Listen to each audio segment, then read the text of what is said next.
Chapter 8 A Halloween Surprise. On the morning of Sunday, October 31st, Petra overheard her dad telling her mom that he just wasn't up for Halloween. "Frank, think of the kids." Her mom sounded tense. Then Petra heard her dad's rumble and parts of what he said. "Sorry, honey. Letter in the mail this week. You'll see. Be over before we know it." He'd given her mom a hug. What letter? So here we are hearing about letters again, like a letter in the mail. So this is something that keeps coming up, and good readers, we notice what comes up over and over again because authors probably telling us to pay attention.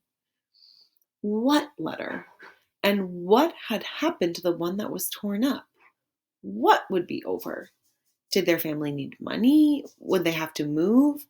Petra suddenly longed to tell Miss Hussey what she'd realized. Important letters couldn't be talked about because they always held secrets. Miss Hussey must never have gotten one, or she'd know that. Harper Avenue was in its element on Halloween. That means it's like at its best. People came from miles around to walk down the block where Petra and Calder lived, and families took pride in becoming as frightening as possible. Graves sprang up in front yards, complete with scattered bones, headstones, and shovels. Tarantulas looped from gutters, and pumpkins flashed and growled. Corpses hanging from second-story windows swung gently in the darkness. A corpse is a dead body, not a real dead body, but they're decorations. Chocolate eyeballs rolled underfoot. A mesh of webs covered bushes and porches, and crackly voices and organ music came from flower beds. For the kids who lived on the block, costumes were a big deal. At 4 o'clock that afternoon, Petra was struggling to tie ribbons in her hair. Bouncy and curly, it didn't like the idea of being pulled back so tightly. Petra finally yanked out all of the ribbons and made a tight ponytail and a tiny bun. She then fastened the already tied ribbons on with bobby pins. Next, she put on her homemade earrings.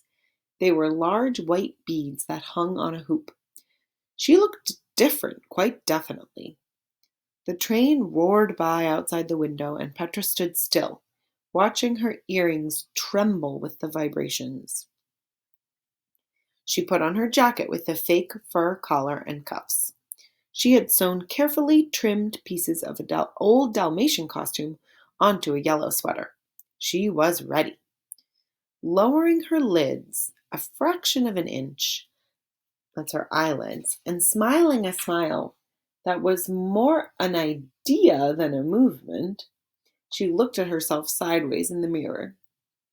She felt filled, at least for that moment, with the easy elegance of the writer in her dream.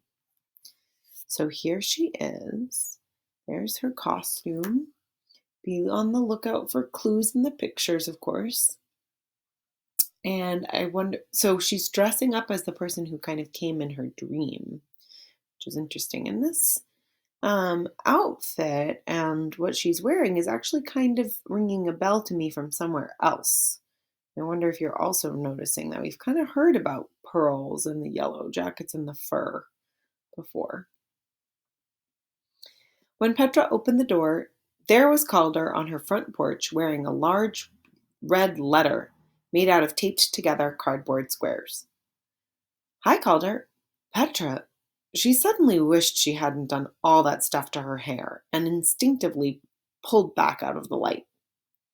"You look like something I've seen. I mean, just like a painting." That's what I was thinking. That's what was sounding familiar to me. "I do," Petra mumbled.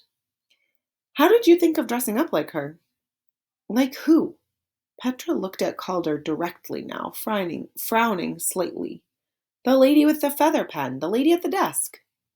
Calder tried to protect his pentomino costume as Petra pulled him into her front hall.